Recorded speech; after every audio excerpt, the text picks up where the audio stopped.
Malaria की life cycle बिल्कुल NCERT के अकॉर्डिंग। नीट एस्पिरेंट ध्यान से सुनना। मलेरिया होता है पैरासाइट प्लाज्मोडियम से। प्लाज्मोडियम अपने सबसे ज्यादा इन्फेक्शियस स्टेज जिसका नाम है स्पोरोजोइट उस स्टेज में एंटर करता है into the human body with the help of female Anopheles mosquito. अब सबसे पहले ये जाते हैं लिवर सेल्स में थ्रू ब्लड। लिवर सेल्स में जाकर एसेक्सुअली रिप्रोड्यूस करते हैं, मल्टीप्लाई करते हैं, जिससे लिवर सेल्स बर्स्ट हो जाते हैं, फट जाते हैं।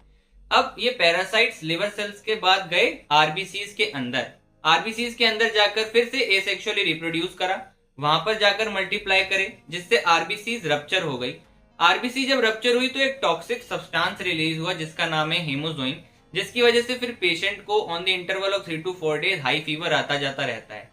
कुछ जो पैरासाइट्स हैं वो सेक्सुअल स्टेजेस डेवलप कर लेते हैं इनटू द आरबीसी, और जब एक अनदर मॉस्किटो इस पेशेंट को बाइट करेगी तो वो गैमेटोसाइट्स चले जाएंगे उस मॉस्किटो के गट के अंदर, और फिर फर्दर फर्टिलाइजेशन और डेवलपमेंट वहां पर होगी।